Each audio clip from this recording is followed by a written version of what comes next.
All right, as I mentioned on social media, on Twitter, I'm starting this show with a very serious beef that I have with you, Mr. Williams. Okay. Before I do that, I want to crack open Ooh. a little pseudo shoe from Toppling Goliath. That's not a poor choice.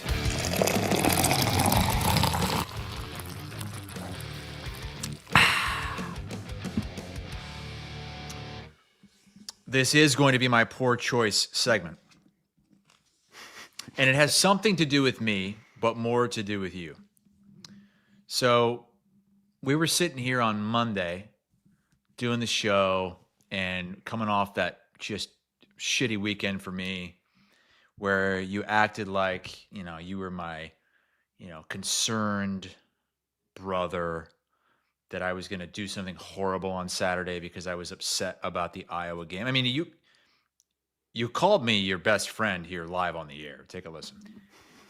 And then my best friend is just, withering in his self-pity all night. And I didn't know, I can't walk across the street and check on you. So I hear that. I'm like, wow, he was really concerned about me. I was concerned about you. And he considers me his best friend. Jeez. That's a big step in our relationship. We have exchanged those words before. Then I turn on Williams and Bloom podcast and hear this. I'll see you at the birthday party. Right. Cheers. He's Brent Bloom. My name is Chris Williams, and we appreciate you guys. Absolutely love doing this show with my best friend. I didn't even realize I had done that. So which one of us is your best friend? Can I have two best friends? I swear to God, you have no idea how blessed I feel to be able to do these shows with both of you. It's like you're the friend that will always be there for me, though. Bloom's the friend that is he'll always stab me in the back. So I guess you're better. He won't stab me in the back. He'll tell me like Bloom told me on Sunday he was going to go to Vegas. Completely backed out. Bloom does that shit all the time. During the year, you guys on Williams and Bloom, you're like, yeah, this is the RV lot special. Bloom, you want to come over here and watch the Texas Tech BYU game with me? Yeah, I'll be there. Yeah, I'll be there. And you guys never hang out, ever. I love you both. I'd always drink a pseudo sue. I'll drink a cyber sue with you too, Williams. How's that? Matty, you're my best friend too, buddy. I'm the ride or die. True story. I'm the day one. I love you all. So you know Jenny Dell, correct? I don't know her, but I know of her. Yeah. I work with her at CBS Sports and CBS Sports HQ. She no shit claims to have 16 or 17 best friends. She'll rattle them all off. And she said they're all her best friends. And we give her shit all the time about it, and she will not back down. So you just believe you can only have one? Yes, it's not best friends. It's not one of my best friends. You say best friend. And I've called you out on this before because you've called me your best friend before. You've called Bloom your best friend Carper's before. my best friend. I've heard you say Carper's your best friend. Yeah. I've heard you say Coop is your best friend. I've heard you say your daughter's your best friend. Your wife is your best friend. Yeah, Why are we to believe you when you're out there doing all of our great work with our partners, our sponsors, and if they can't believe in who your best friends are, how do they believe that you really love them as a partner, as a sponsor of the show? Well, we love them all. We do like the pseudo-sues, though. Where's yours? Up in my refrigerator. Here's why. I do have a reason for it. Because I'm going to Vegas in less than 48 hours. I am not drinking. You won't drink within 48 hours of boarding a flight? No, it's just I'm detoxing from last weekend before I go. I want to be 100%. So this continues the streak. Every single time I have enjoyed an adult pop on this show, you have not had anything to drink. Every single time I have a sparkling water on this show, you are drinking some kind of You want me to adult go pop. and have a beer? I'll go get a beer. Well, I mean, we might as well continue the streak where I will go and get a King Sue if you want me to. I do like that you're in Christmas mode now. I see the So, Christmas tree behind you. Elise and I put up my Fareway tree. That's the skinniest tree of all time. That's my I Love Frank tree. That's what the top is. It says I Love Frank. It's my I Love Frank hat. That's the, see that? Look at that. That is a very skinny tree. You could sit on that tree. Yeah. It can create your spine inside of you. You know what? It's a very tree means a lot to me. It's very nice looking. My grandparents had a tree with the fake snow on it. My grandparents had this glorious old house, and like huge ceilings, and they Was had this the guy that biggest the tree. warden at the place that Yeah. he'd electrocute the kids? Yes, and it was the fake snow tree, and I love them. It always reminds me of the old Williams clan getting together at Christmas, and my wife made me. She got me that tree one year, and me and Elise put that up tonight because we did it. All you jackasses in the comments, the reason we did it before Thanksgiving is because I'm going to be gone next week, and we wanted to get it done, and I needed to get Elise occupied with something because she was driving me crazy. So we put the tree up. It looks good. Thank you. This was a 7-minute cold open that included a sponsor shout out. Shout out Toppling Goliath Two sponsors, the Fareway tree, and Fareway. where you can buy Toppling Goliath. Let's go on a Wednesday. My game plan? Get the best without the fuss. That's why I love Fareway. Everything I need, easy to find. And a hometown atmosphere that just hits different. Fareway, your home court advantage.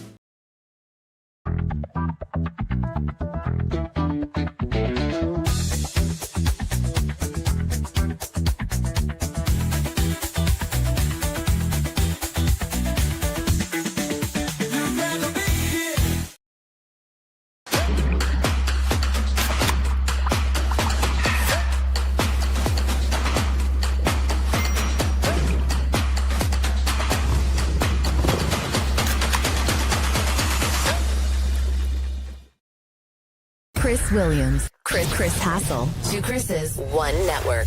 This is Two Guys. Presented by Fairway Meat and Grocery. From the Channel Seed Studios, this is Two Guys. Exclusively on Iowa Everywhere. Let's get after it tonight. Fired up, ready to roll. We are presented by Fairway Meat and Grocery. We are live on a Wednesday in the Channel Seed Studios. Both teams at it again this weekend. Only 2 games left for Iowa and Iowa State. But we do have big-time basketball coming around the corner as well. Fired up, ready to go. I got UConn, Arizona on in the background. Like, this is fun when the real college games start playing. I absolutely love it. Like, I absolutely love this time of year. Don't you think the week of Thanksgiving is one of the best sports-wise that we get? It can be, yes. I always struggle getting into college basketball season during football. Thanksgiving week takes a big. It's like your uncle taking his big fat hands and 2-hand pushing you right into a pool, face first. That's what it's like for me with college basketball. I'm not quite ready, but Thanksgiving week with all these games, and both Iowa and Iowa State are playing their first big games of the year. Yeah. On Thanksgiving week. Well, second big. Iowa State already had Mississippi State, but Iowa is playing that you had team. Xavier. That was a good game. Not really. Iowa was favored by 15 in that game. It's true. Iowa plays the team that boat raced you guys in the tournament last year, Mississippi, next week. I saw that, yeah. Well, Wednesday shows, we always have a lot to get to. Maddie Van Winks is, as always, producing the program. Hey, you guys want to party? I always want to party. Let's party. What's going on? We giving some tickets away, are We're we? gonna give 2 pairs of tickets away to Burt Kreischer, comedian, coming to Casey Center December 11th. All you have to do to enter is put the hashtag party in the comments. We're gonna pick a couple winners at the end of the show. That's coming up tonight then. Okay. Yeah, pick them tonight. Why not? All right. Looking forward to that. Wait, Thank how you, did Matt. so Dan Phillips put hashtag party in there before Matt even finished his sentence? How did he know that it was going to be hashtag party? I put a comment in earlier in the chat Oh. ahead of the game. Okay. So does that guy do the stand up with his shirt off, right? That's kind of the shtick. Yeah, he does that. I think he probably takes it off mid-show. He comes into the crowd and he sticks his nipples right in your mouth. real quick before we get into football. Hassel, I have one of our ongoing debates. Yeah? The F1 race I'm going to this weekend is no, hear me out. It's Heineken is the sponsor. Yeah. And Heineken's a good beer. what I've read is it's just Heineken everywhere. What do you mean? What do you mean Heineken's everywhere? What does that mean? Like at the concessions, the bars, around the track. Like it's just Heineken. Well, Heineken Do you have is tips for me? Because I don't do It's Heineken. a European beer out of, is it Holland? So that makes sense with F1, that Heineken would be the beer. Don't ever get a Heineken in a bottle. Never do that. That's a huge mistake. You get it in a bottle, there's a good chance it's skunked and it tastes terrible. Heineken draft is the best. If you can't get draft, get the 16-ounce can. Yes, Holland, Netherlands. There you go, Van Woke. That's Okay. why. Well, I knew that you liked it. It's And I just a don't good like it, but regular beer. I mean, think it's I've very probably- similar to a Peroni out of Italy. I like Peroni. It's very similar to that. Huh. It must just be those damn bottles. Well, you I don't know if can't. I've ever You had it on cannot get. You cannot ever, Huh. under any circumstances, drink a beer out of a green or a clear bottle. You're just asking for trouble, because, I mean, I've taken classes about this. The light gets in there. At St. Ambrose, you took this Yeah. class? Yeah, Father Michlo, the priest that I lived with, told us about how the light it penetrates the bottle. The light penetrates the Heine. Yes, light penetrates the Heine, gets inside that green All I bottle. can hear is Father Michlo and And it penetration. skunks the and beer. We got. Steve said this. I thought I heard Father Michelob No, Michlo. too. Michlo. Oh. All right. Okay. I'll report back on the Heineken. Iowa, Michigan State. Iowa State, Kansas. Wait, why is that? That's not as bad as Iowa, Michigan State. Michigan State's horrible, man. So is Kansas. A lot better than Michigan State. Maybe. What is it with you and these like winless and one-loss Big Ten teams, and you just think that they're like world beat? What is your problem? Okay, Like, you what want happened to start the there? Hass- You want to start? You want to go Yeah. right now? You want to go? Let's go. Okay, Let's Penn absolutely State. go. Penn State's hosting Nebraska. Who do you Yeah. think wins that game? I would put my money on Nebraska to cover the 9.5. It's a 9.5 point spread. That's all you need to know. Yeah, That's give it. me the Huskers. That's all you need to know. Okay. Kansas is bad. Michigan State is bad. Iowa's playing for nothing. Iowa State's playing for nothing. It's a shitty weekend. It sucks that we don't have any I'm really pissed off high about stakes this weekend. games. This weekend is everything that's wrong with college football. But would this be any different 10 years ago? Would this be any different 20 years ago? And I'll tell you why. Smaller conferences. I think what we're seeing. But we would still have the same, if we still have the same matchups. Michigan State and Kansas were both in their conferences. I'm not saying then. particularly for our teams. I'm saying across the country. I just think we're seeing a lot of like weeks. I'm just talking about the two games in particular. all right, and the I'm two not. I'm teams where talking they're about at. the whole No. college football. Iowa's weekend. 6-4. This weekend Iowa State's sucks. 6-4. There's no way to put lipstick on a pig this weekend. This weekend sucks. Across the board, it's horrible. It does. And we had a really difficult time filling out our top 3 games. Couldn't this do it, week Chris. I couldn't on do game it. Day. because There's not 6 good games.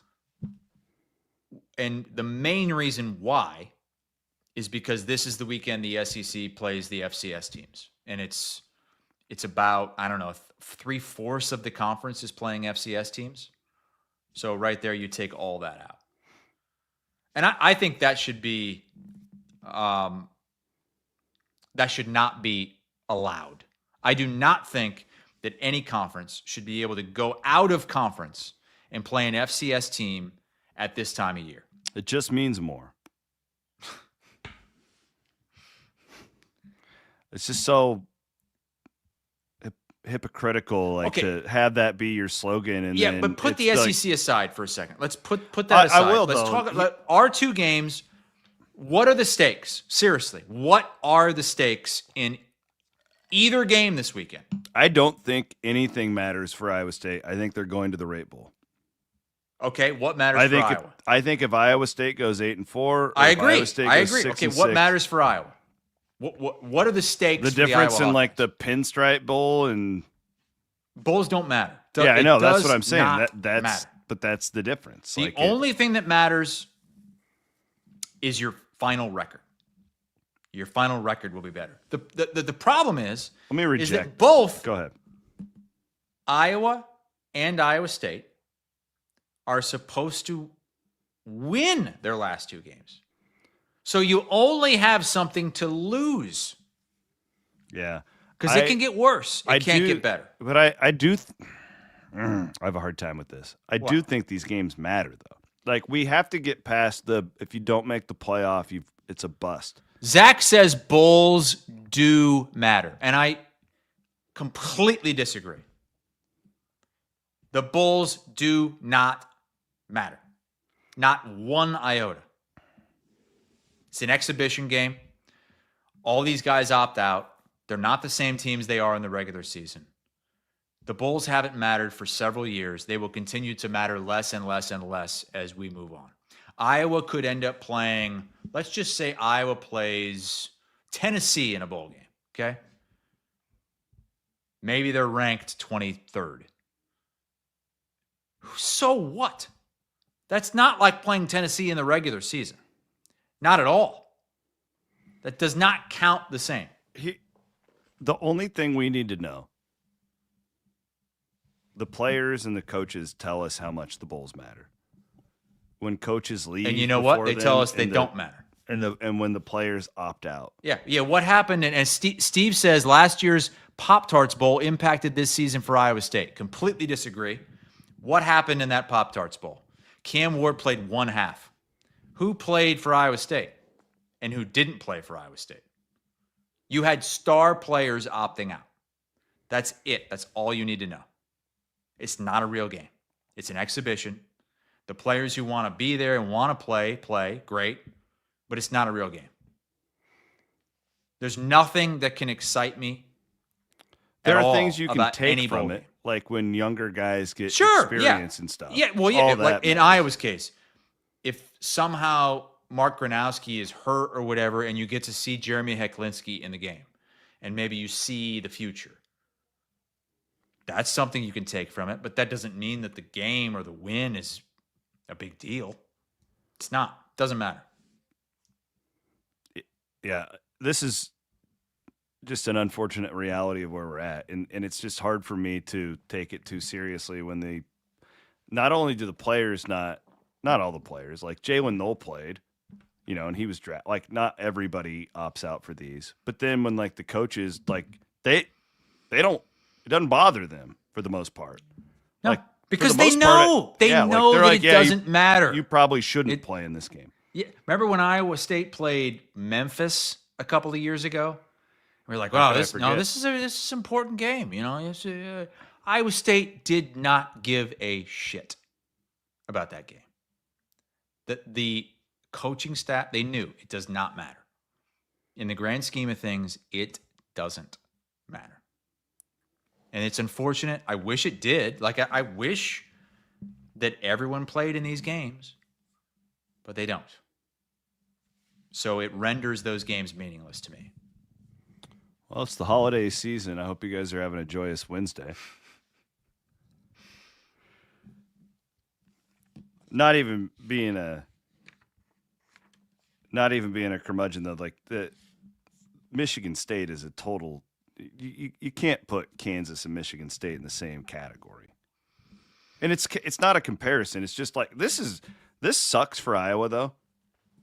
Like I think I picked them to win by like 17, like whatever. Like I think they're going to take care of it. This sucks for Iowa though because you have these two emotional, like really big games that you lose in extremely painful ways, and now you got to come back to this team.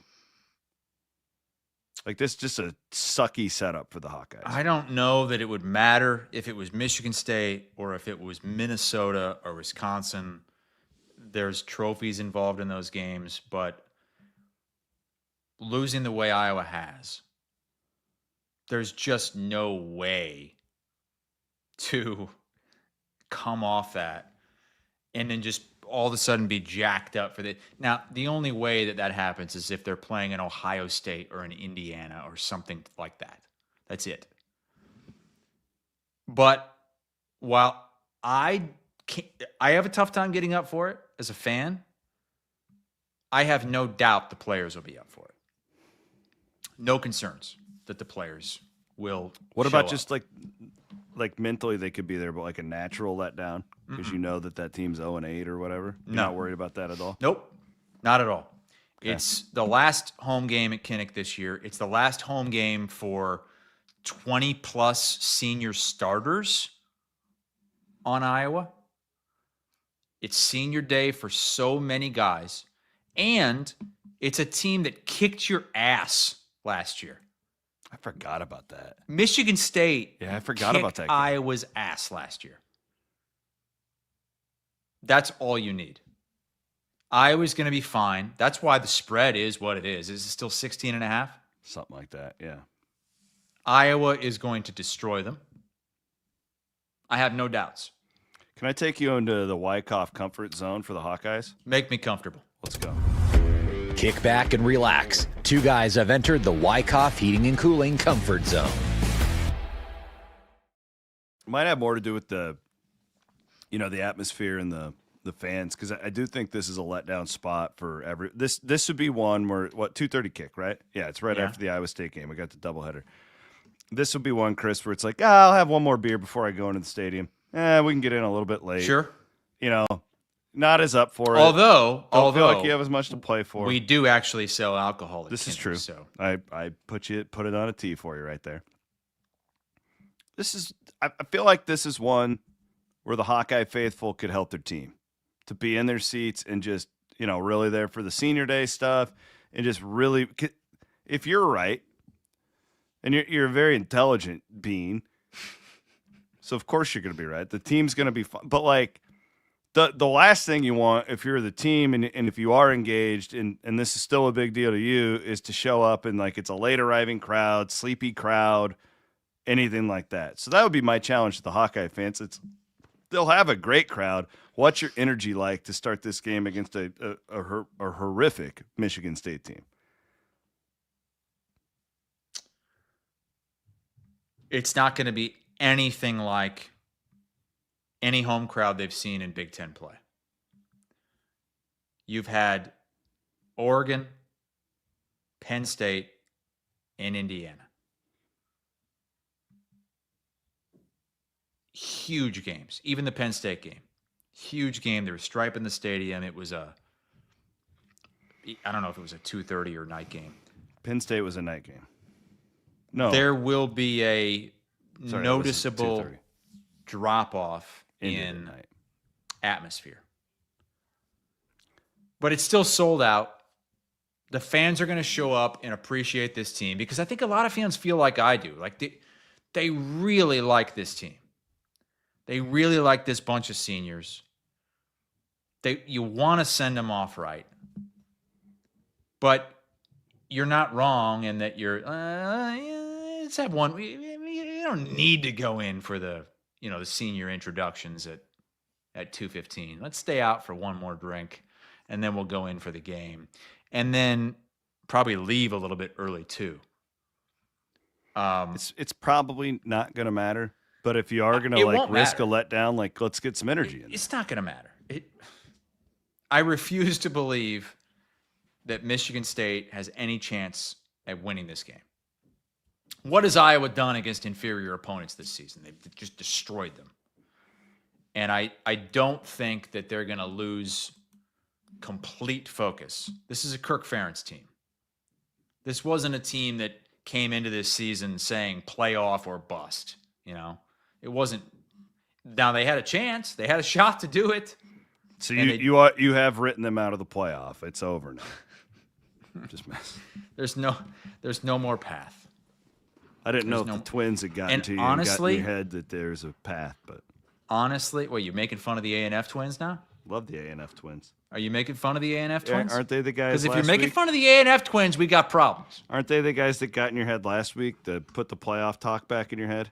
There's a part of me that's like, God, you know, maybe it's a good thing they didn't win that game, because they're saying now, if Oregon loses this game to USC, Oregon is not going to get in at 10-2. So there would be no chance for a 9-3 Iowa under that, circumstance. It's a weird year. It's a very Oregon, weird year. Yeah, Iowa's success could help Oregon because that's their best win. It is. Oregon really. They want Iowa to keep Now, if they lose. Now, if Oregon wins, they're fine. I mean, if they go 11-1, they're absolutely in the game. They're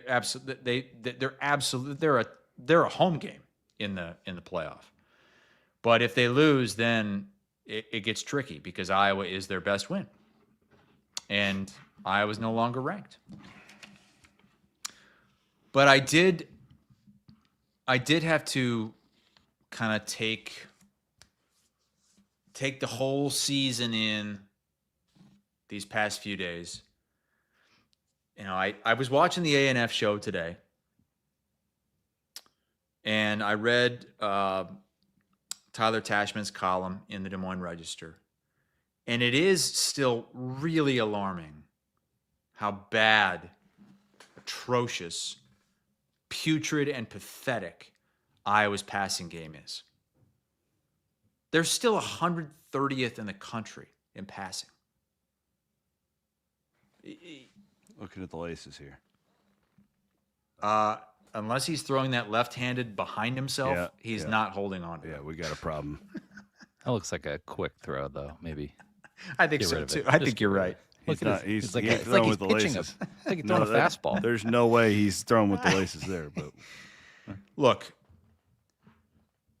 I think if you didn't watch any of the games, you just looked at the stats and looked at the record, you could write a scathing article about the Iowa Hawkeye offense. Scathing.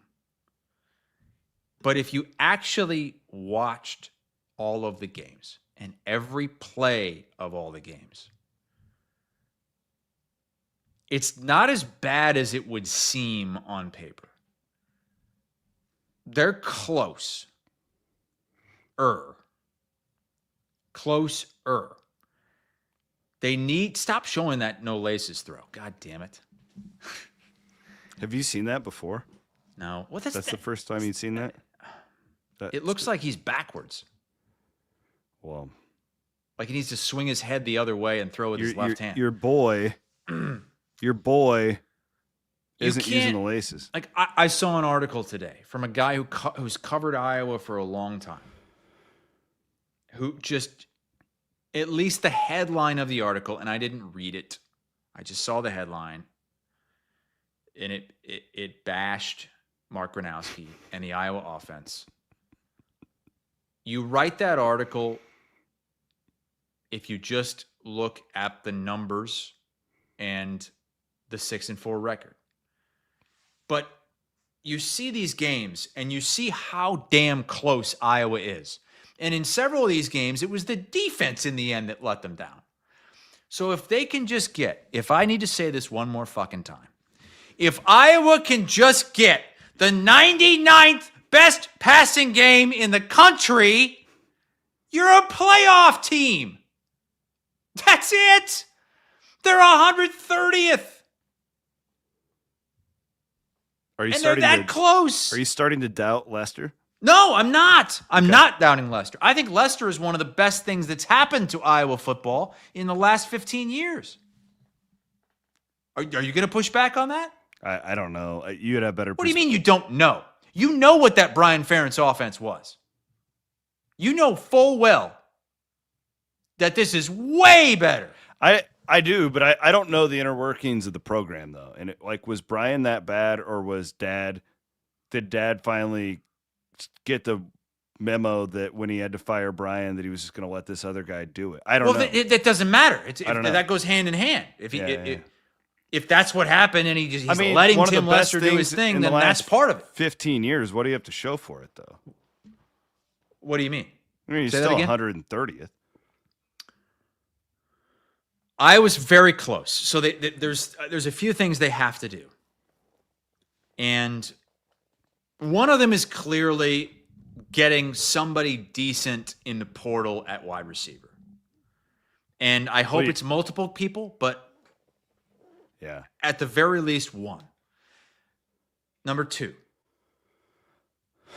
based off of everything I've heard from these quarterbacks, including Mark Gronowski, this week, who says he's still learning the playbook and learning the system and getting to know, working with these guys in practice. They've got to find somebody who has been in the system for multiple years Yeah. to run the offense. I'm tired of that excuse. When's the last time they developed a guy and brought him up at quarterback? I'm trying to think. Well, it was Spencer Petras, who maybe for a year or two was on the bench. I still don't understand. Maybe I don't know enough about football. Like that Ferentz offense, what was so freaking complicated about it? I don't either, but clearly it sure didn't look complicated. Well, it didn't look complicated because it was a bad scheme and horrible players trying to execute it. I don't know. Part of me, let me defend the 130th for just a moment. And I think part of that is kind of the playing to your skill set too. Exactly. Which goes to what I was saying about if you watch the games, you watch what they did, it's totally different. Yeah, if they're going to try and go 4 wide, and they wouldn't have been very good because Gronowski's frankly just not that accurate of a passer. Not accurate enough, not for Big Ten play against these. No. But he's an incredible defense runner. like Oregon. Yeah. But I am hoping that somebody within the system right now, preferably Hecklinski, can take the reins and be the starter next year. Because, you go out and you get, all over social media, so you got to go out and get Sam Leavitt to the Hawkeyes from Arizona State. Come on. We're going to be hearing the same shit from him. It's going to be the exact same thing if they pay $3 million to bring that guy in. Is he going to be able to learn the offense? He's injury prone. Is he going to be able to be out there in the offseason figuring it out with his teammates? Please. And he's not going to Iowa, guys. I would not. Sam Leavitt's going somewhere where he's going to get paid. Well, he's going where the biggest paycheck is. Yeah, and it isn't going to be Iowa.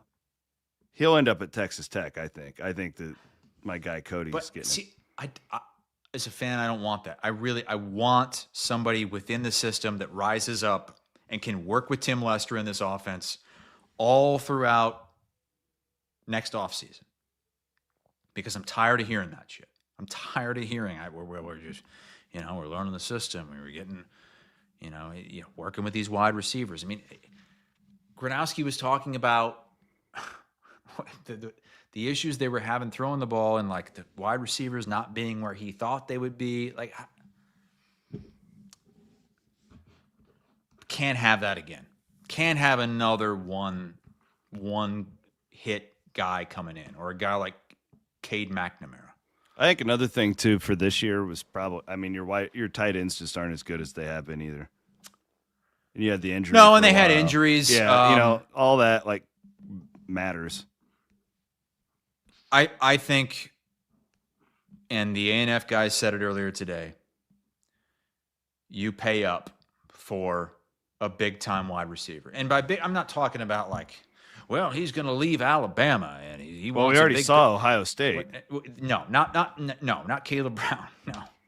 Somebody from a mid-major that's just a really good wide receiver. Honestly, go find like a Jaden Higgins.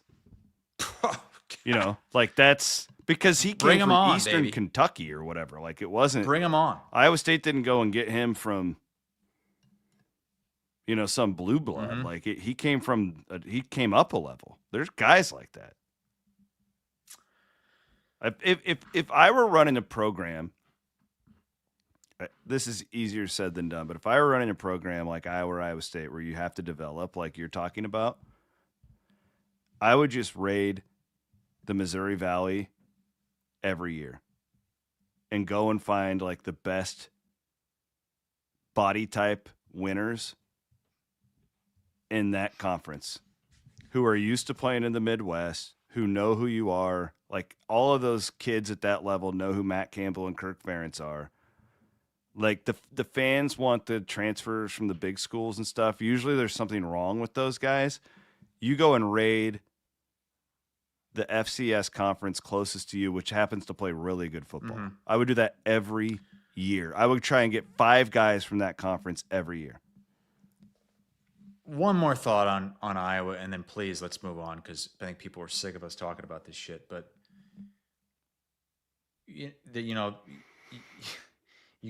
want to go back to like the beginning of the season and be like, I was right about this, I was wrong about that. I was wrong about a lot of things. So were you. We were pretty right on why the hell is everyone hyping up this Iowa wide receiver room with John Budmeyer as the wide receivers coach? Like, really? They're going to be really good. These guys with John Budmeyer leading them. This is really going to be a great group of wide receivers? No. When is the last time a group of Iowa wide receivers, I mean, I know the one in my mind, we'll see if it's the same as you, like, was actually above average? Oh, above average. That's tough. Now, difference makers, it's the one in your mind, I'm sure. It's McNutt and Yes. DJK. That was my in 2009 and 2010. And those are the guys I'm thinking of, thinking to next. Like if they had those guys this season, I don't care how inaccurate Gronowski is, Iowa wins at least 2 of those games against ranked teams, and they might be in the playoff. Like, just get one of those guys. But you can't, especially you can't do what you're doing with the tight end play you're getting. Right? Like if for so long, like that was the only way that they could complete the forward pass. And look at those guys. They were on the same team. Yeah. And they're number 1 and number 2 in all-time receiving yards for Iowa. Marvin McNutt and DJK. Dane and Hughes, man. Remember him? And Iowa had Tony Moyaki on that same team.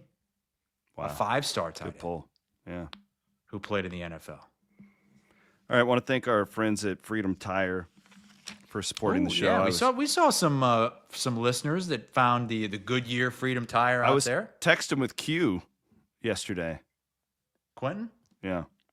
Because we had one of our Samson. You remember Samson? We met him at one, he took a picture of the Freedom Tire sign. I sent it to Quentin.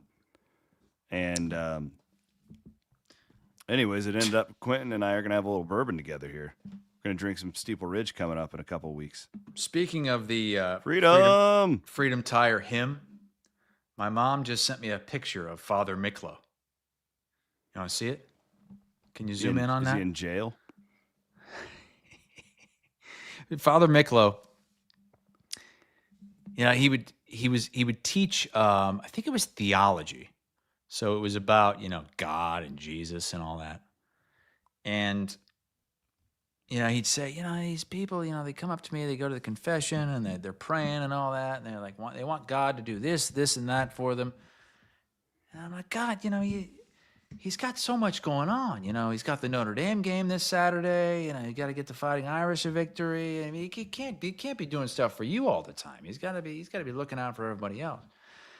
Father Michlo was a character.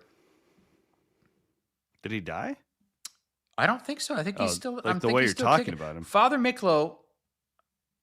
He would always say, like, why can't you guys just go out and have 2 or 3 beers? Yeah, 2 or 3 beers. Start feeling good, and just be good with that. No, but you got to go out. You got to go have the 5th beer and the 6th beer, and then you got to have a shot, then you got to have a cocktail, and then you got to have a cigarette. Why can't you just have 2 or 3 beers, feel good, have a good time, and then feel good the next day? He would say that. This all is the while time. you're in college. He would tell you this. Yeah. And this is when he lived with you. Well, I lived down the hall from him. Yeah. That's cool that he would talk to you and just be like a real guy. Yeah, He's a in guy's the class. Yeah, great guy. I really liked him. He was a good teacher. See, you keep using him in like the past tense, like he's dead. It's Past throwing tense me- because I haven't seen him in 20 years. You should go and see him next time you're Father Michlo, born in Blue Island, Illinois, attended St. Anthony Grade School, Assumption High School, Davenport. That's where my mom went. Earned his bachelor's degree in philosophy and English from St. Ambrose in Davenport. How about that? Oh, and he got his PhD at Notre Dame. There we go. Iowa State gets Kansas, and man, I don't know this. I don't want people to think I'm reporting this, and because I truly don't.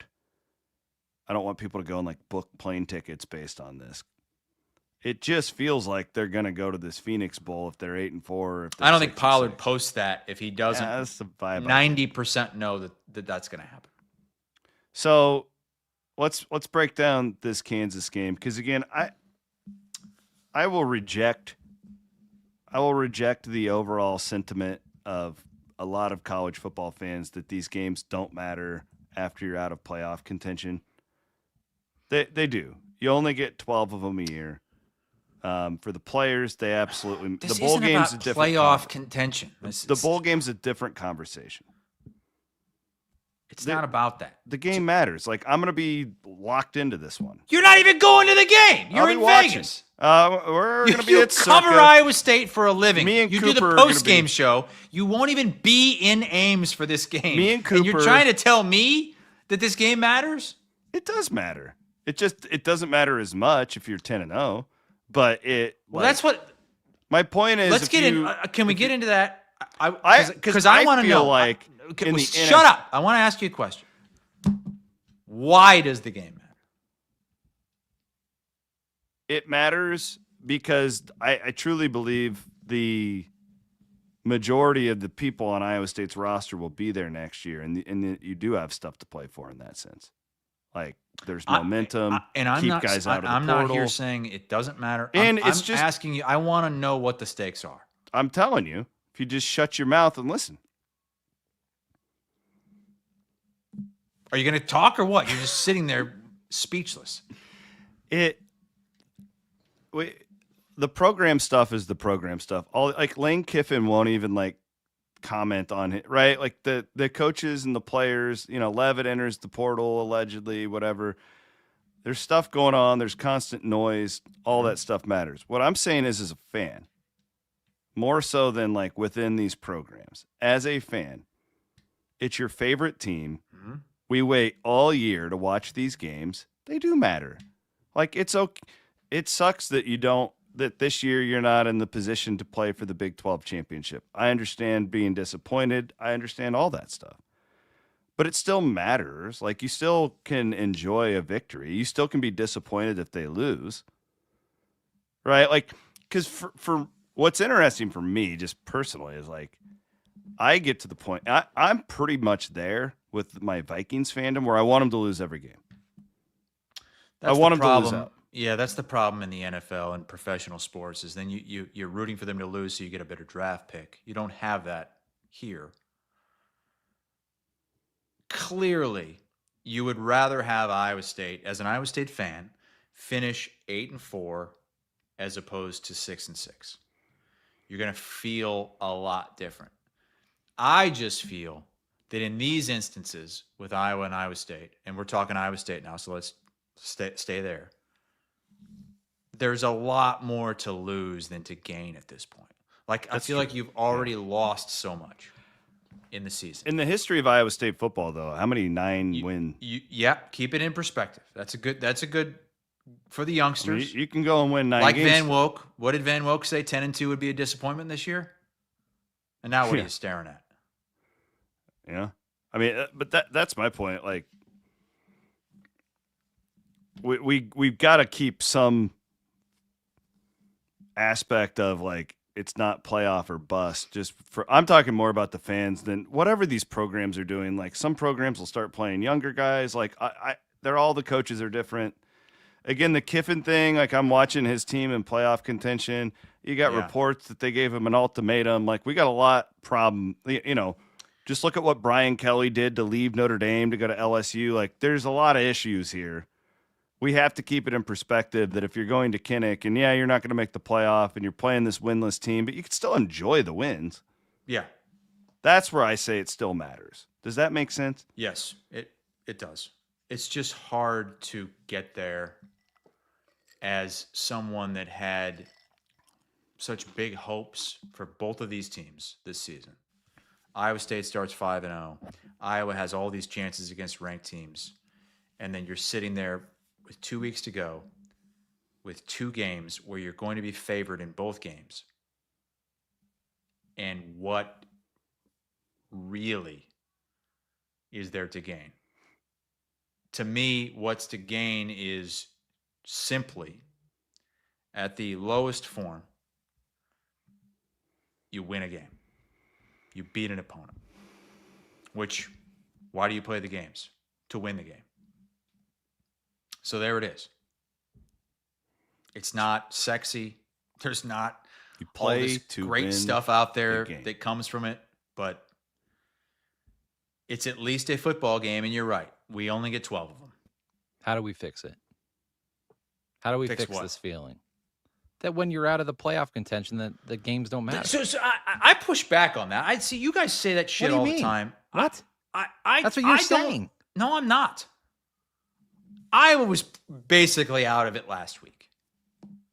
And I'm here to tell you, if Iowa was playing Indiana or Ohio State this week, I would be all about it. But when you're playing these dog shit teams that you're supposed to beat anyway, and that's all you have left, like, what are you grasping onto? What motivates I would like to, as a fan? The only thing I need to push back on is you're acting like Kansas. Iowa State's only a 3.5 point favorite. You're still favored to win the game. I know, but it's not.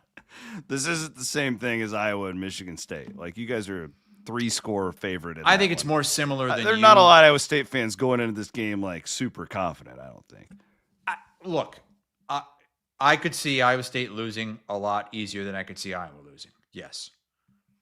But at the same time, you're both sitting there 6-4. You both have 2 games left. You're both at home this weekend. You're both going to be favored in your final 2 games. You both are going to feel like you underachieved this season, even if you win those games. That's what I'm saying. So it's like mental warfare for fans. Because what's left? We had so many dreams this season. Some guys just love the Cyclones, just love the Hawks. You know, that one guy's got Hawkeyes on his belly. So would it be fair to say, for both programs, for Iowa State, expectation should be getting to the Big 12 championship?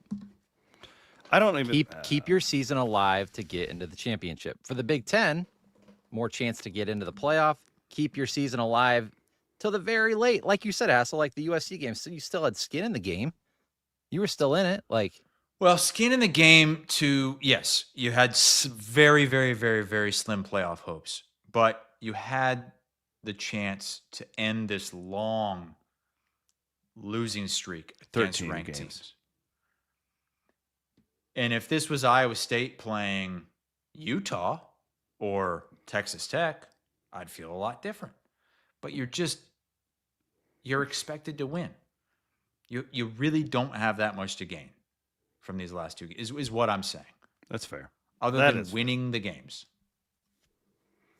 Well, allow us, Chris, will you take us into the Wyckoff heating and cooling comfort zone for the Cyclones? Sure. Make me comfortable. I think you might not like this. Fans might not like this. Taylor Mauser may not like this. Kansas can't stop the fucking run. What does Iowa State do really well on offense? What's the one thing that's been consistent for them this season?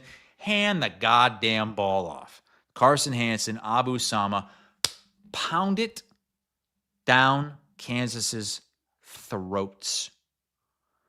Run it 40-plus times. Cycle in some of the backup quarterbacks Love to do that. some runs as well. Absolutely, yeah. Bring another quarterback in and split Rocco out wide as a wide receiver. Just have some fun that way. But run the goddamn pill. Now, I think that there is some there's going to be some pull coming off a bye week with only 2 games left to maybe open it up a little bit, try to get Rocco going because, he's been really struggling. But if you truly want to win the game, that's how I think you do it. I agree with you. You keep Jalen Daniels off the field by running the ball and controlling the clock. Couldn't agree more. You like it? I absolutely love it. Absolutely love it. Good. I'm glad we finally agree on something. I do think, too, it'll be there. So Burkle's out for the season. Did you see that? Yeah, that's disappointing. Is So- he coming back? Yeah, he'll be back. But he's out for the season. They had surgery today. So, personnel-wise with the tight ends, they like their other tight ends, so I'm guessing they just plug in this Cooper Alexander kid, but that'll be interesting to watch. And he talked about, Matt Campbell this week was as honest about Rocco Beck's health as he has ever been this season. Yeah, I basically heard saying- that. So that would explain why Rocco has not been running. But he didn't say what was wrong with him. No, because he's not going What- to do that. So what is it? I don't know. Is it just he's had his bell rung several times and he's I don't just know. not all there? I don't know. But he's clearly fighting some sort of an injury, but he's also clearly practicing, or they're lying on the injury report, which that's a no-no, so I would guess they're not doing that. But, I take it to my grave that their offense stalled out when Rocco quit running. And he wasn't running a lot, but he would run enough to be really dangerous. And he's a good runner. He's a very effective runner. He's got great vision. Yeah. That stopped, and then their offense, he was a sitting duck back there. I'm with you, and I still I know Iowa State's defense was really good against TCU, but Leipold in Kansas has had their number. Yeah. So I completely agree with your analysis. All right, weather. Wait. What? It's one more shot. One more chance for the Crankhorn at Iowa State. We've uncovered Jamie Pollard throwing his back out and absolutely cranking it. Is that at the Pinstripe Bowl? I don't Yes, know. it is. It has to be. It's Yankees. the Is that where it's Yankees. at? It's the Yankees signs in the background. This thing is quiet as it can be, and it's still blowing my ears out. I'm sorry. My thanks That's my old to boss, Jeff Johnson. Love my Jeff. thanks to Chris P. Wiener. Chris P. Wiener sent that to me on Who? Chris P. Wiener on Twitter sent me that. That makes my back crack watching Pollard bend over and crank that thing. Dude, anytime you say Pollard, I think of your Marty Terrell. Pollard. Jamie Pollard! They're going to be playing on MC-22! Pollard still has me blocked, by the way. Well, that's not going to help playing that video. Hey, you want some good news? Yeah. I love it. We got some great weather coming up thanks to our friends at Wow. Carbolus. Okay. Carbolus Be a great sponsoring the tailgate. game day forecast. Got my pineapple Carbolus. Is that- Pollard? Is this a forecast we can actually Yes. buy into, or is this one of your fake ones? Oh, 54 degrees, high Well, it's AM. actually going to be 79 degrees. You want to see the forecast at Kinnick? God, I would have given so much for that for the Oregon game. 54, mostly sunny, no wind. I think it's actually going to be worse weather in Vegas, where I'm at, than these. What? Yeah, it's going to be like rainy. And, Oh, that's terrible for F1. yeah, it's all right. We'll have a good time. What are you going to do? You going to go stick your tip into Chris the fuel injector of a F1 car out there? I wish. You and RFK Jr.? Oh, it's not going to be raining. I'm looking at Vegas right now. I'm going to look at Friday. That's when we're going to. Morning showers. Do we have a John Miller weather update? Not this week because the weather. It's going to rain. Go out and buy a Carbolus. Go buy a pack of Carbolus at Fareway. Meat and grocery. All right, so I had Iowa State, I think, winning by 10. I had Iowa winning by like 17. Do you have? Yeah, any I have Iowa objections State to- winning by about 10. I have Iowa cruising 20-point victory. It's not going to be a ball game. All right. This really, really pisses me off what we're about to do. We're going to do our game day men's Ugh, health top tough. 3 games of the weekend. It's tough. And this is one of the worst mid-November weeks of college football you ever see. Let's do it. Get up. It's game day. Chris Williams and Chris Hassel take a look at this week's best games. Powered by Game Day Men's Health. Well, all you need to do for the game day men's health is look at pre-tee in the open of the show and look at post-tee. We still have your pre-T body out there? That's all you got to do. That's all you got to do. Chris Williams, Chris. And it's a horrible shirt that I have on. too. The top of your head has fat on it. How's that possible? Do it again. Chris Williams, Chris Hassel. The top of your head is squishy because it has The problem is, too, I'm noticing that I would wear sunglasses that were too small for my head, Oh, yeah? and it would like pop out, and it made me look even fatter than I was. What would pop out? Your These balls? sunglasses, like, yeah. What do you mean? Look at this picture that Matt's about to pull up. Look at this. Oh, I saw this on, yeah. That was from 2015, I think. That's that was you and Bloom. Bloom and I on the call. That was right when the prom year started to. Somehow Bloom looks 12, but he already looks Yeah, Bloom does look really young in that picture. 12. Look at What that would you have been? horrible 30, beard. 32 there? Bloom looks like a preteen still. 8 years ago. So he would have been 34. That must have been the same year that I was rocking that beard at the at the Liberty Bowl with that hat. You look like a blowfish. It's not great. I know. Are you like puffing out your cheeks? No, I'm really not. I'm just all puffed up. He's all puffed up. All right, the top 3 games, but that's why you go to Game Day Men's Health. There you go. I don't know what else to tell you. Tell them I sent you. Evan says that Bloom looked like a lesbian. Not that there's anything wrong with that. No, of course not. All right, my first game. This is probably the best game of the week, even though it's a 2-score spread. Oregon is a 9.5-point favorite at home against USC. I'm interested to see this game. It's a really good rivalry. Old Pac-12 days. We want the points there, right?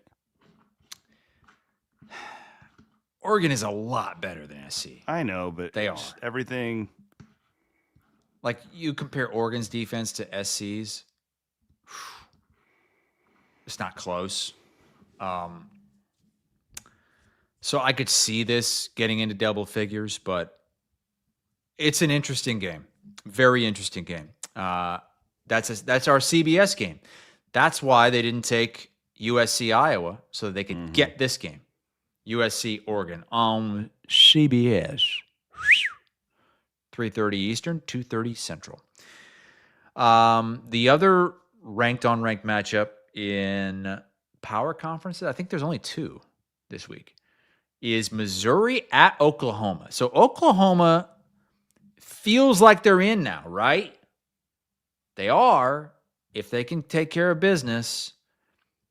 Bo Pribula could come back for this game for Missouri. It's possible. He's missed the last couple of games. If they get him back, you never know. If Oklahoma wins this, they are going to go to the college football playoff. That is in Norman. I think that could be an interesting game, though. If Big 12 Pribula fans plays. rooting for Missouri here. Why is that? Oh, yes, for Texas Tech and BYU and Utah. Correct. You're right. You want Oklahoma to lose. And then my number 3 game, just for the hell of it, because there's not much to choose from. Nebraska at Penn State. What's the line on this? I think this line is like 9.5. 9.5. Yeah, we talked about that earlier in the show. Yeah, it's 9.5.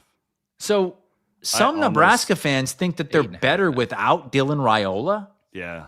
Some Bullshit. I almost took Nebraska in the points here for one of my locks, but I backed off. I am not betting against Penn State. It's not going to happen. Penn State's going to win this, and just like I told you, they're going to finish 3-5 in the Big Ten or 3-6, whatever the hell it is. Would that be the best 3-5, 6 team in history? Yes, without question. Without question. I do like this game, BYU at Cincinnati in the Big 12. This one seems fishy to me. But this What's has been fishy one- about it? This feels like since he's lost 2 in a row, this feels like a trap for BYU. But how many times have I said that in the last 2 years and it never happens? Like, it never happens. BYU always finds a way to win. Yeah. So I'm kind of learning. Are you But saying you think that Cincinnati should be favored? I don't know if they should be favored, but I think that they are definitely a game for an upset. You know the nip. It's nip at night. Yeah, the nip can get quite hostile. It's colder than a witch's nip. So BYU a 2.5-point favorite at Cincinnati.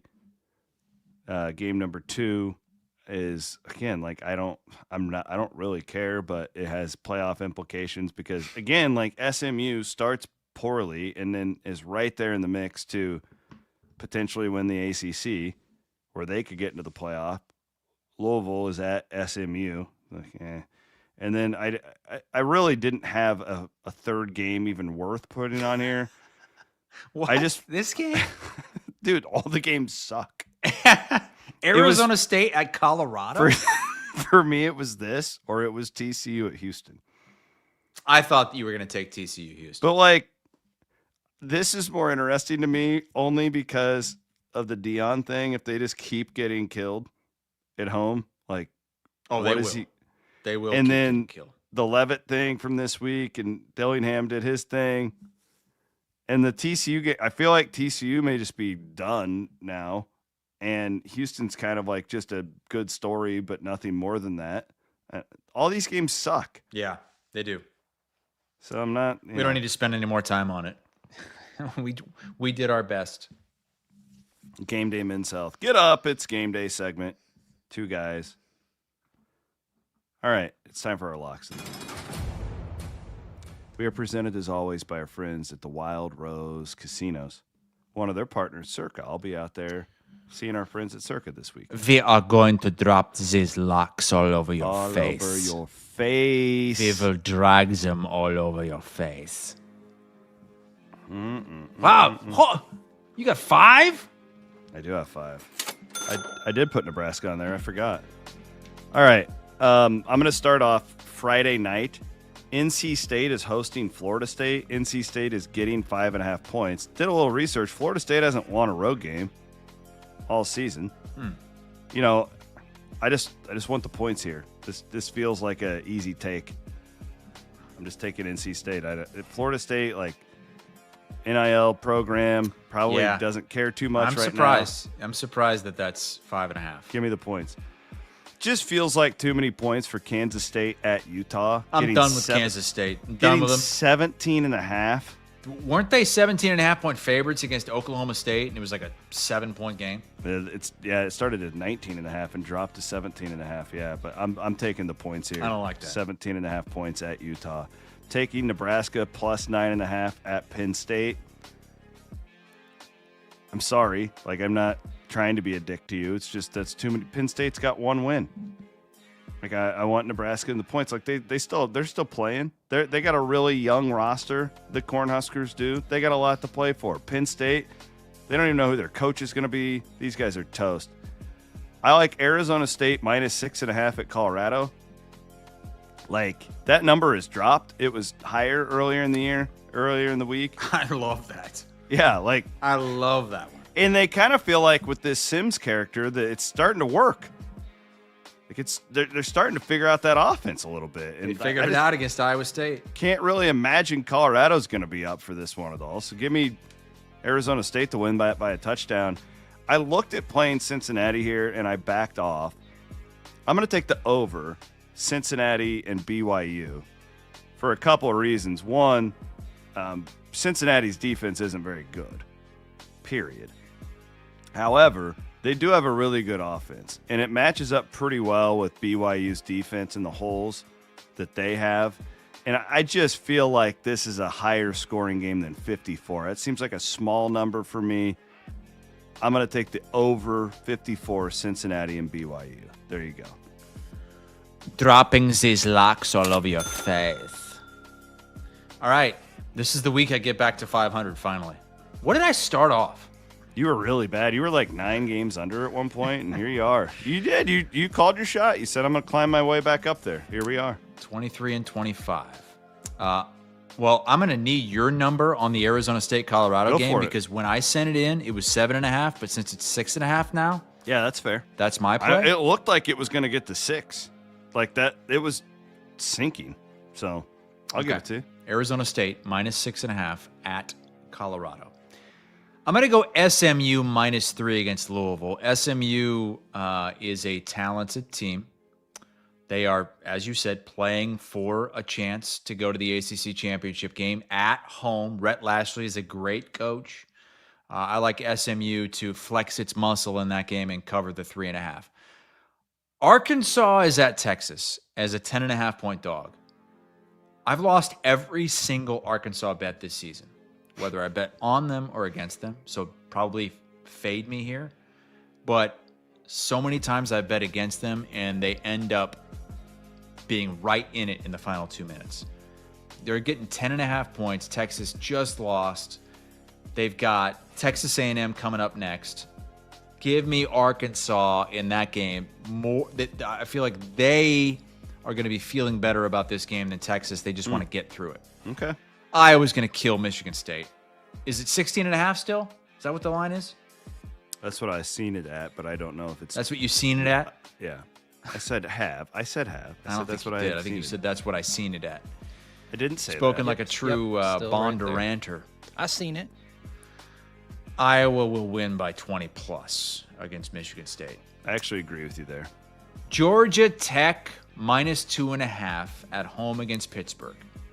This is another one of those weird ACC games. Those two teams only have one loss in conference play. The winner's going to be in a good spot to make the championship game. The loser's out. Pittsburgh was terrible last week against Notre Dame. Georgia Tech's been pretty good, more consistent than Pitt. So give me the Yellow Jackets. Minus 2.5. Okay. Can I make a really quick commentary? You were just talking about the ACC before we get into Matt's picks. I'm disappointed in the Big 12 season. It just hasn't been nearly as dramatic as like Arizona State having their injuries, Kansas State sucking. There's just way fewer like interesting teams in this league now. Iowa State had lost 4 in a row. We don't have nearly the amount of good games, and it kind of feels like the ACC, except the Big 12 has better teams at the top. There you go. Yeah, I think that's a pretty good read because Texas Tech, Utah, and BYU are just better than everyone else. Yeah. Which is, I guess, kind of good because it gives you more playoff caliber teams, which is probably what the league needs. But the Big 12's strength last year was just how wild it was, and anybody could beat anybody. And there's just not that feeling this year when I look at these games. Matt, what do you got, buddy? All right, I got 5 locks for you this week, too. Okay. You gave me that Niners pick. Thank you for that. 1 game over 500. Look at this, Matt. We got some interesting ones this week. I know Kansas Matt's has on beat all Iowa State. favorites. Yeah, but I got some interesting ones. I know Kansas has beat Iowa State, the last three times, but I got a good feeling about this. I Senior oddly night, do, too. I think in the Randy P pick, I had a 34-24, so feeling comfortable with at least covering the 4.5. Arizona, man, is hot. They've won their last 3 games. I know they've played Colorado, Kansas. Nice win over Cincy. I think they're figuring it out. 6.5 against Baylor. This might be the end of Aranda, right, Williams? This could be I don't know. I feel like Baylor might be in the spot where they can't fire him, though, because of all the other jobs that are open. But Baylor pays their players. That guy can't. He's got no other stone to turn over at this point. Like, they've had every excuse for not winning, and they just it's over there. He's not turning it around, but will they do it? They don't even have an AD right now. Rhodes is on leave or whatever it is. So it's a really weird situation in Waco. In shambles over there. Yeah. Man, what a story UConn is. Have you guys been following UConn this year? The problem UConn has is they're in no man's land. I know. They don't play anybody. It sucks they lost that early season game to Syracuse and then dropped one to Delaware because I don't know. They could be that group of 5 team, couldn't they? I know They're lost to Rice, independent, so they're all over the place, and they just true. Syracuse is terrible, and they lost to they've got a quarterback that's putting up insane numbers. Yeah, 7 points against FAU. Matt, FAU I got to give you horrible. credit for knowing this. Good for you. Well, I saw that one. I'd seen some stuff about UConn, how well they've been playing. And I think FAU is terrible, right, Hassel? You know better than me. The Owls are what, 4-6 this year? They're bad. Yeah, FAU hasn't been good since Lane Kiffin left. Wasn't your boy down at FAU too, Williams? Yeah, Herman. Yeah, Williams' guy, Herman. Yeah, that didn't work out. I can't believe that. I would have put a lot of money that he would be really good in that spot and just couldn't pull it off. Remember when him and Golish got in a fight? Yeah. God. Herman and Golish? Yeah, you remember that? It was like 2 years ago. They were on the same Iowa State staff, and they got in a fight? No, Herman was on the road staff, and Golish was a Campbell guy. I tell you what, I liked Tom. I had a really good relationship with him, and he was always great to me, but he rubbed a lot of people the wrong way. Where is he at now? He's not even coaching, I don't think. I don't know. I'll look it up. Matt, go ahead and give your locks. I'll look that up. I'm with you, Hassel. I like Iowa to easily win against Michigan State. It's a big number. Yeah. But Michigan State's just not good. I think Iowa just pounds them. Yeah, Tom's not coaching now. Must be taking the year off. Call me Matt Van Hassel, but I'm riding Penn State, baby. 9.5. I would have taken Penn State at 6.5 and under, but is it still 9.5? That's a big line. That's a big number. 9.5. I said this to look, Penn State's good, but I don't know if they're that good. How interesting is it too that Penn State's next coach might be Matt Campbell? Against them. No, Rule. No, Rule got the extension. He's not going anywhere. I don't care. He can still leave. He's not going anywhere. There's no way. I guess I can't say there's no way. This is college athletics. Josh Pate's still pushing for Matt Campbell to go there. Of course he is. Tell him to knock it off. I just can't see Matt leaving at this point. It feels like he's. Well, you got people like Van Woke out there saying anything less than 10-2 is a disappointment. What are you guys eating during the show? Williams is chewing on ice. Hassel's eating Chex Mix. No, I just had a Luxardo cherry. Had a mute Williams. Did you have that in your Steeple Ridge bourbon? Yeah. Cheers to the freaking weekend, guys. Cheers to the freaking weekend. Let's raise our glass of Steeple Ridge bourbon. I got a long weekend, Williams. What do you got going on? I've got no school on Thursday, no school on Friday. No school. Yep, no school. Nothing. Oh, no work. Yeah, I call work school. Why don't you come out to Vegas? If you think I'm going to go out there and let my eardrums just be completely penetrated by that sound of F1 cars, you got another thing coming. Oh my God, you would love it. My eardrums would be mutilated by the sound of those F1 cars. I actually think that it'd be a terrible combination of you and Cooper. Like You're probably right. It just feels like we could. Nothing bad. It was just like, I know the live betting thing, and it gets a little bit out of hand with you guys, and you've got the aura of the Circa Sportsbook all around us. Yeah. But anyways, Yeah, I'm going out. I've got no plans really. The wife's leaving again. Where's she going? She leaves you a lot on the weekends. It's really unbelievable. So she hates me during football season. Hates me. So she tries to find ways to get out of here every weekend she can, because she can't stand me on Saturdays. Just watching games on all devices, all hours of the day for probably goes on for what, 14 hours, maybe 15? Have you ever used the line, well, you shouldn't have married a sportscaster? Because I've done that, and it doesn't go over well. Like, Yeah, she knew what she was getting into. like, I haven't changed. The hell did you So- marry me for? It's a bad So she move. told Don't me do that, guys. this was an interesting tactic that she used last week. So our friends Matt and Ashley Berry. Well, do you or don't you? What did you say? I'm sorry, I was just looking at something. Jesus was- Yeah, I know Christ. Barry. Matt Berry, yeah, I know Matt. Okay. So they have a house in Connecticut Yes. and a house down here in South Florida. It's a condo. So she said, we were out to dinner last week, and she said, would you mind if I went and saw Ashley next weekend? I was like, no, why would I care? I don't care. Sure, it'd be great. Okay, good, great. I'll tell her. So I thought she was like going up, 20 miles north of here to her condo in West Palm. And then I find out, no, she's flying all the way to Connecticut and spending the whole weekend there with her just to get away from me. What's Matt doing? He works. He's doing the, ESPN shit. He's always on the road. Where's he this week? Well, he does. He calls a game on Thursdays. Yeah, he's. We got to take care of this. Can you ask Matt to get me on the phone with his bosses? Why?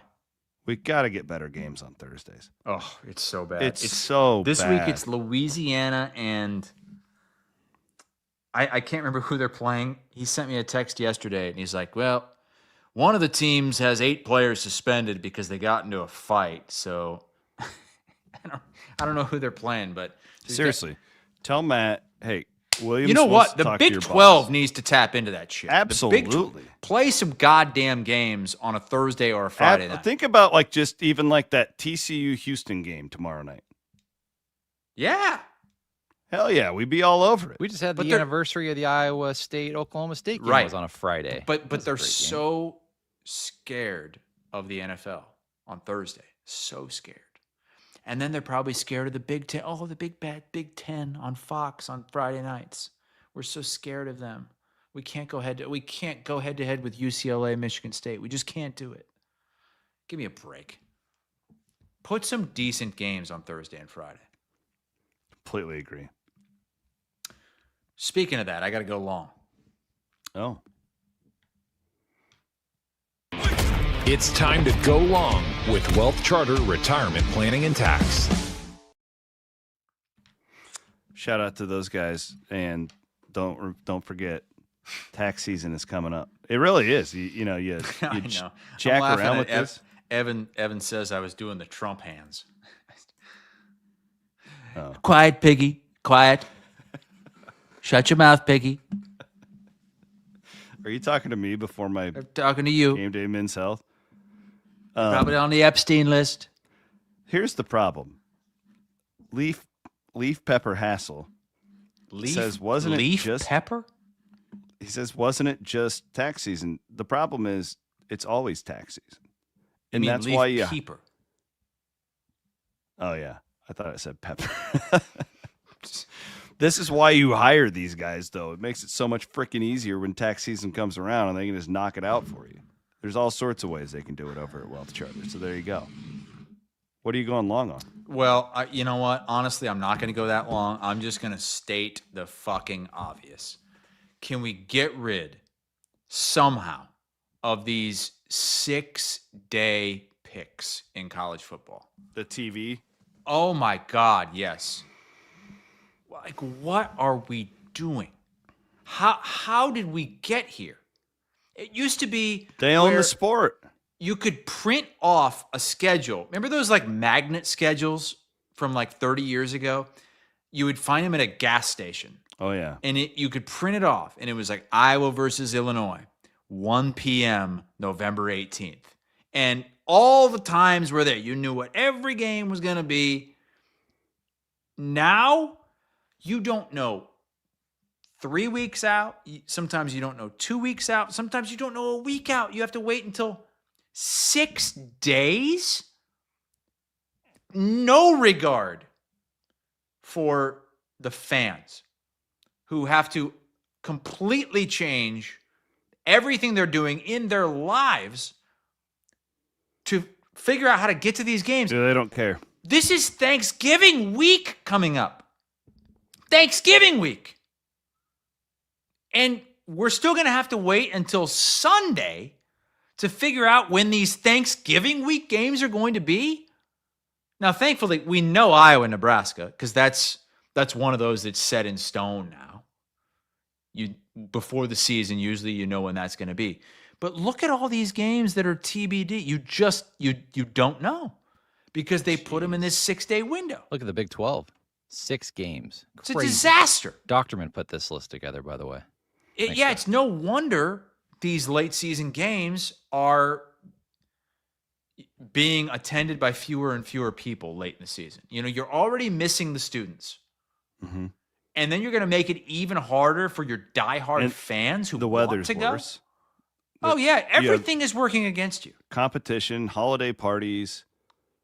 Now, I did see that this new Pac-12, one of the things they said they're going to do with their TV partners is they're going to set their kickoff times in stone before the season.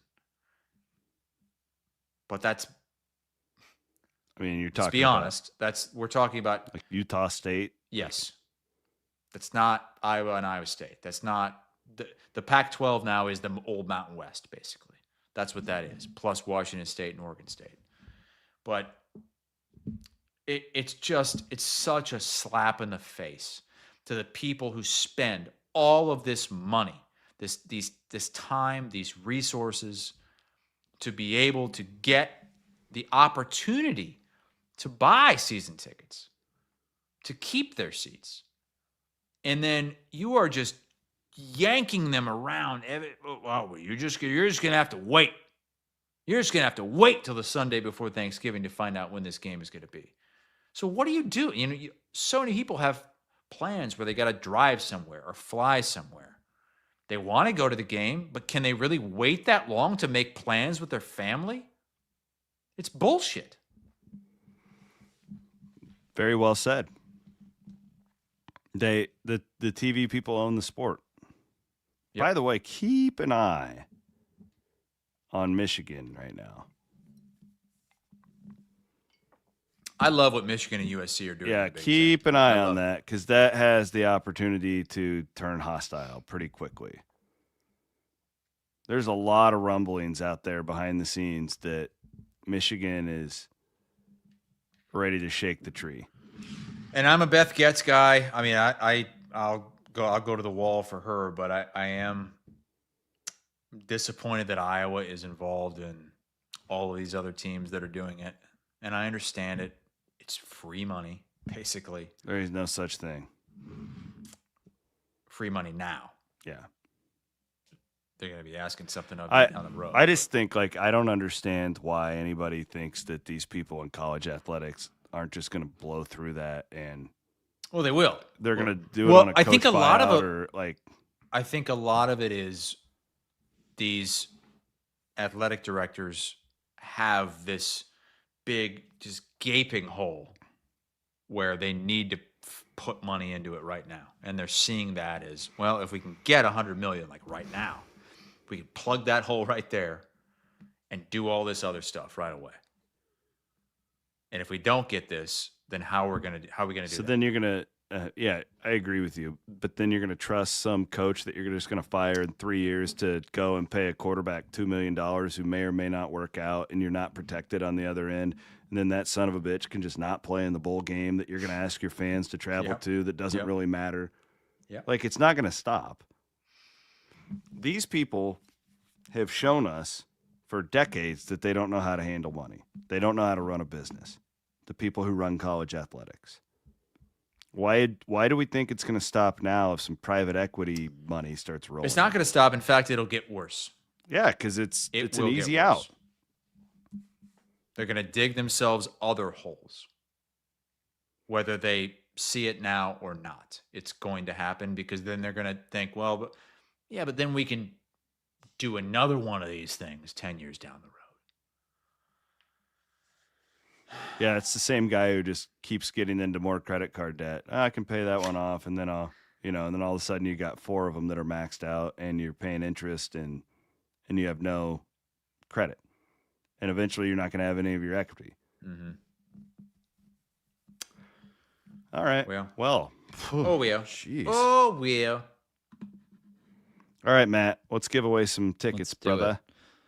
Bert Kreischer coming to the Casey Center December 11th. If you don't win, HiVTix.com. Those tickets are on sale. All right, I picked our first winner. It's Kojans. Kojans.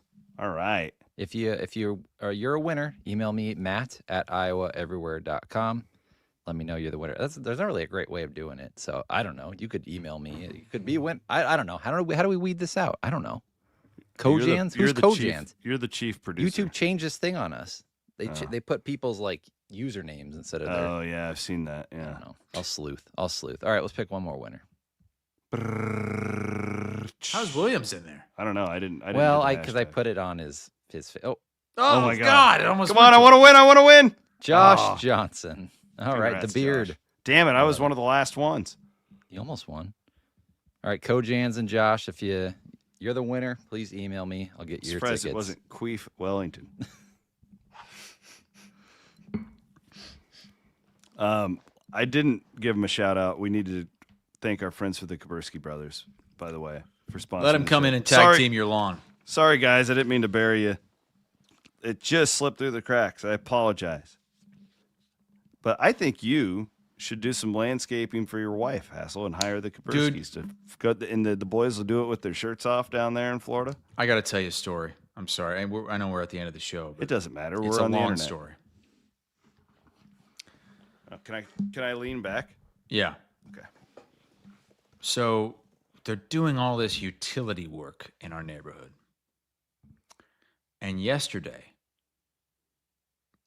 I look out the window and there's this huge bulldozer in my front lawn. And like 5 guys with shovels.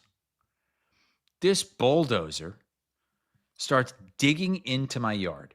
I mean, it's fucking penetrating the yard 3 feet at a time. Whoosh, whoosh, digging stuff out. They dug a hole like 8 feet deep in my front yard. And you didn't know they were coming? no! They dug a hole 8 feet deep.